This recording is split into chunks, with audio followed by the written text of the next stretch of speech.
आज वायरल सच में हम आपको उस खबर की हकीकत दिखाने जा रहे हैं जो नोटबंदी के बाद से सबसे ज्यादा गर्म रही है। दावा यह किया जा रहा है कि भारतीय रिजर्व बैंक यानी आरबीआई के गवर्नर उर्जित पटेल का देश के सबसे अमीर आदमी मुकेश अंबानी से खास रिश्ता है।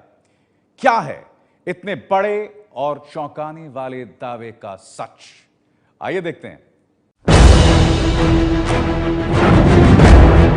क्या देश के सबसे बड़े बैंक आरबीआई के गवर्नर उर्जित पटेल का मुकेश अंबानी से कोई रिश्ता है?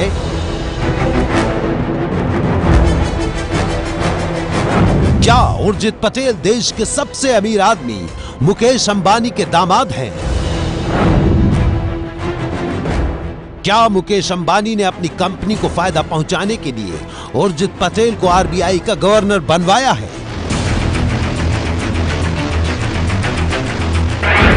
चौंकाने वाले ऐसे सवाल पूछ रहा है सोशल मीडिया पर वायरल हो रहा यह मैसेज, जिसमें मुकेश अंबानी और उर्जित पटेल के रिश्तों का खाका पेश किया जा रहा है।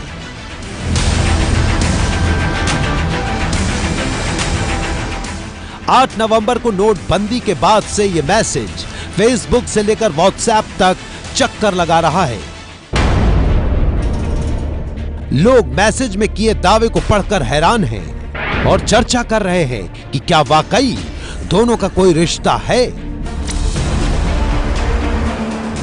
देश इस मैसेज का जवाब जानना चाहता है, क्योंकि नोटबंदी के माहौल में यह दावा न सिर्फ देश के सबसे अमीर और उद्योगपति के बारे में है, बल्कि यह मैसेज देश के सबसे बड़े बैंक के सबसे बड़े अधिकारी के बारे में भी है। आज हम आपको पहले ही बता देते हैं कि ये दावे पूरी तरह से गलत हैं, लेकिन कैसे और क्यों, ये हमारी इस रिपोर्ट में देखिए, ताकि आपको पता चले कि कितने बारीक तरीके से सोशल मीडिया में किन्हीं दो लोगों को लेकर एक झूठ बनाया जाता है और फिर उसे सच की तरह लोगों के बीच परोस दिया जाता है। सबसे पहले देखिए इस मैसेज में क्या लिखा है। आपको शायद याद तो नहीं होगा कि रिलायंस ने बैंकिंग लाइसेंस मांगा था, जो रघुराम राजन ने नहीं मिलने दिया। इसलिए रघुराम को हटाकर अंबानी के दामाद उर्जित पटेल को बैंकों का बैंक पूरा रिजर्व बैंक ही पकड़ा दिया गया और लगभग इसी दौरान जियो लॉन्च हुआ। फ्री इंटरनेट के चक्कर में लोगों ने करोड़ों आधार कार्ड रिलायंस को दे दिए। अब इतने सारे आईडी हो चुके हैं कि हर आईडी पर 4000 के हिसाब से लाखों करोड़ पुराने नोट बदले जा सकते हैं, इसलिए पुराने नोट बंद कर दिए। मैसेज में आगे लिखा है कि 30 दिसंबर को नए नोट बदलना बंद हो जाएंगे और जियो बंद होगा 31 दिसंबर को। अक्ल लगाओ भाई, नए नोटों की छपाई 6 माह से गोपनीय रूप से चल रही थी।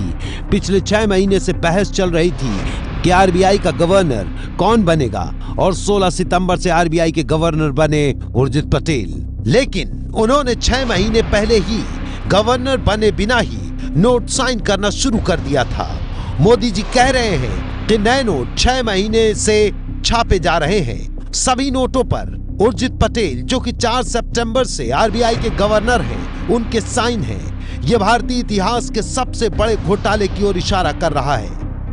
वायरल मैसेज के जरिए ये बात फैलाने की कोशिश की जा रही है कि मुकेश अंबानी की कंपनी को फायदा पहुंचाने के लिए उर्जित पटेल को आरबीआई के गवर्नर पद पर बैठाया गया। ये बात पूरी तरह से गलत है और ये बात क्यों गलत है ये हम आपको बताएंगे। दावा है कि मुकेश अंबानी ने रिजर्व बैंक के पूर्व गवर्नर रघुराम राजन से बैंकिंग लाइसेंस मांगा था, जबकि सच ये है कि बैंकिंग कानून के तहत रिलायंस जैसी कंपनी बैंकिंग लाइसेंस के योग्य नहीं है। जियो एक टेलीकॉम सेवा है जिसके लिए लाइसेंस दूरसंचार विभाग देता है। इसका भारतीय रिजर्व बैंक से कोई लेना देना नहीं है। जियो ने अपनी सेवा का औपचारिक ऐलान 1 सितंबर को किया और सेवाएं 5 सितंबर से शुरू हुई। बगैर लाइसेंस के सेवाएं शुरू नहीं की जा सकती। यहां गौर करने वाली बात यह है कि रघुराम राजन का कार्यकाल 3 सितंबर को खत्म हो चुका था, यानी बैंकिंग लाइसेंस के नाम पर पेश की जा रही कहानी पूरी तरह झूठी है। अब चलिए अगले दावे की तरफ, यानी मुकेश अंबानी और उर्जित पटेल का क्या रिश्ता है। मुकेश और नीता अंबानी के 3 बच्चे हैं, ईशा, आकाश और अनंत। ईशा 25 साल की हैं, जिनकी शादी नहीं हुई है। अनिल अंबानी के 2 बेटे हैं, जिनका नाम जय और अनमोल है। यानी ये साफ है कि 53 साल के उर्जित पटेल अंबानी परिवार के दामाद नहीं है। पटेल और अंबानी के बीच संबंध बस इतना है कि वो कुछ समय के लिए रिलायंस इंडस्ट्रीज में काम कर चुके हैं। उर्जित पटेल की शादी जरूर हुई थी, लेकिन वो अपनी पत्नी से अलग हो चुके हैं। उर्जित पटेल अब सिंगल हैं और अपनी मां के साथ मुंबई में रहते हैं। आखिरी दावा यह है कि नोटों की छपाई 6 महीने पहले शुरू हो गई, जबकि वास्तविक हकीकत यह है कि प्रधानमंत्री ने ऐसा कभी नहीं कहा, बल्कि सरकार ने हमेशा यही कहा है कि 6 महीने पहले से इसकी तैयारियां शुरू की गई थी। नोटों की छपाई का काम तो सितंबर से ही शुरू हुआ। गौर करने वाली बात यह है कि रिजर्व बैंक के गवर्नर के तौर पर उर्जित पटेल का कार्यकाल 4 सितंबर से प्रभावी हुआ है। इस मैसेज में किया जा रहा दावा पूरी तरह निराधार और सिर्फ झूठ पर आधारित है, जिससे देश को लगातार गुमराह किया जा रहा है। हमारी पड़ताल में वायरल मैसेज झूठा साबित हुआ है।